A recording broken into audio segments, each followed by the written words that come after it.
Hey gems, welcome back to my page or channel if you're looking at it on Facebook or YouTube.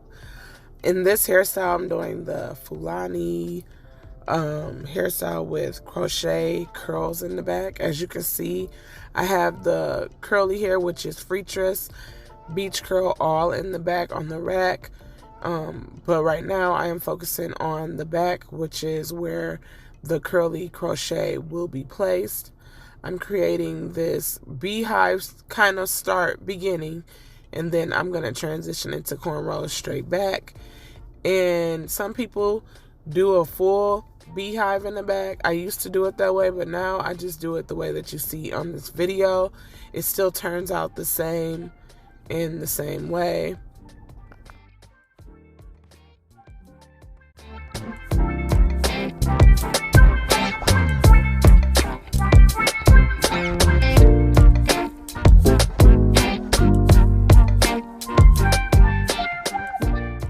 When you do this hairstyle, you want to make sure that the way that you part it, you can still have it. It's kind of like an anchor braid, but it's not an anchor braid. I'm trying to think of what's the word you can say, but you want it as close to the part where the Fulani braids will come back. You want it as close as possible because you're going to crochet in the hair in the visible way. Also, I want to say, because I've had a couple comments like, she's so rough. When you speed up a video, whatever movement, it intensifies it. So no, I am not hurting my client, aka daughter. She is pretty much used to me doing her hair. Not only that, she's trying to watch a movie, but other than that, she was doing really good doing the back. She understood to hold her head down and stuff like that. This is her picture day look, and it turned out really good. But you want to make sure when you do this hairstyle that you are not braiding tight. You do not want the person to have red bumps, and that is why I said I'm not hurting my client, nor is it tight.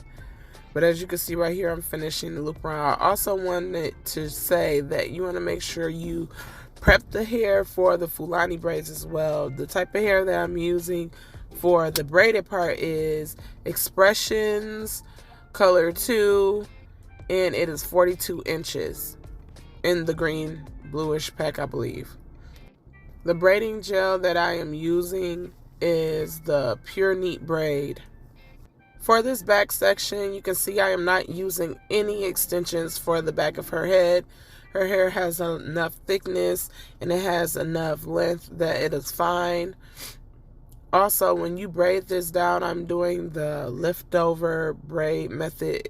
I don't really know what it's called to be specific, but I put the braid that you seen go all the way around and I added it to this braid, as you can see here. And that is pretty much how I am going to be tucking in the braids going straight back. You're going to see me braid it down and then lift the braid that I previously did and add it into the cornrow that I'm braiding down. I hope it all makes sense as you watch this video.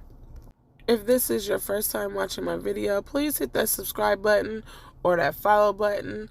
Make sure you like and share. If you're watching this from YouTube, hit that notification bell so you can see when I'm posting. But either way, follow me on all my platforms that I have listed in the corner left section.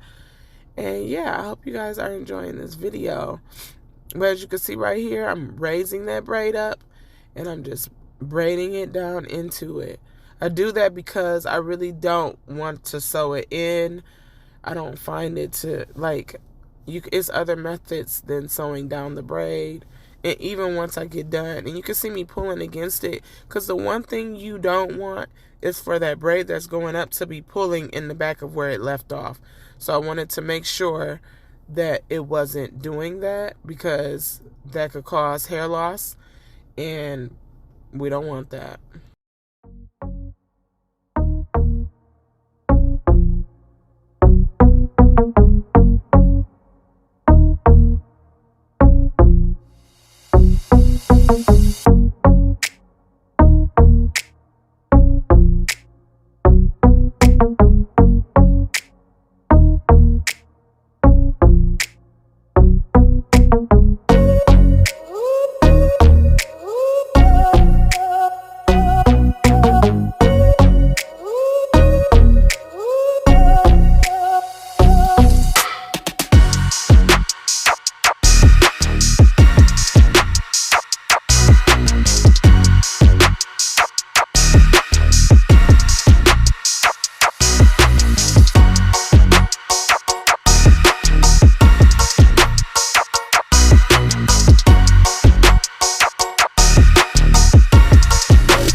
as you can see right here, I am now tucking. I simply just pull it through the underneath them parts and I just tuck it in just like this using a crochet latch hook, and I pop it under, then I bring it over, then I pop it under. This method has been what I've been doing for a very long time now. It makes it very hard for my clients to find their braid, which is a good thing when you're taking this out. You do not want your hair to be sticking out and you end up snipping it when you're clipping the hair out when you're done wearing the style. So I've had a lot of clients in the past say, can you help me find my braid? They either come by or they'll send a picture and I'll point like an arrow at it.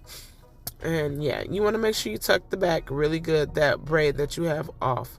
Now you see right here, I am feeding in, doing the feed in braid, and I am creating this Fulani look. What you guys did not see off camera is I had already mapped out how I wanted the braids, which is essentially pre-parting what I want done. So you want to make sure when you're doing a Fulani hairstyle that you map out how you want the top to look. You don't want to freestyle and you end up with a smaller parts. You want to make sure everything's proportionalized the right way, even if the sides are not identical. You just want to know what you're doing on each side so that you can complete the hairstyle successfully without having to say, oh, this don't look right, so then you got to take it down.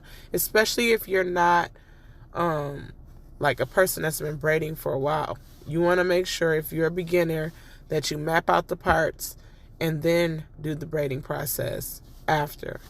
Also, if you are wondering why I am doing the top part first instead of adding in that curly hair right away, it's because I do not want that in my way as I braid the top part. So the best thing for me is braiding the top part and actually doing the hair design, then going in and doing the back and adding.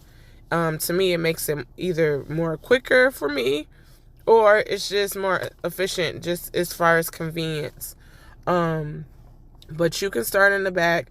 Usually you'll have to pin it off when you do the top, but I wanted it to be basically just nothing in my way while I was braiding in this section, because it can get a little frustrating with the curly hair because it gets pretty puffy, but it's really cute.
adding in the curly hair, you want to make sure you oil, especially all in those parts where the braids are very close together, because you want to make sure that the scalp is moisturized.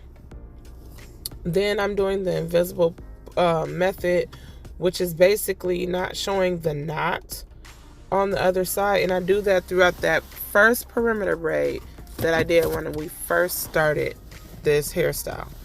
And then after that, I do it the normal latch hook crochet way. But I wanted to give you guys a close-up. If you want to see a more in-depth video of that, please let me know in the comments section, and I'll try to slow it down and explain more of what I am doing.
When I am doing the back, that braid that was left off that I tucked in, I use small pieces of latch hook crochet here, which is the free tress beach curl, and I just do the knots. But I really anchor in and I tie all these things together, as you can see I'm doing with the hook, and I just basically make sure that it's glued in place in a sense without the glue, but I make sure that it's not going to move and that the braid is going to be really anchored in with this hairstyle. I thought I said I did a color 2. I also did a color 4. My daughter's hair has some light hints of brown, so I added the natural brown color, which is a 2, and a 4 for her hair color. And she is not getting beads. She said I'm too old for beads, so the curls work best for the Fulani top. Well, I hope you enjoyed the rest of this video. And yeah, let me know what you think in the comments and what you used if you accomplished this hairstyle. If you want to know all the supplies that I use, I have them listed in the description box. And yeah, make sure you subscribe, follow me on all my platforms, like, hit that notification bell, and I'll see you guys in the next one. Peace and hair grease.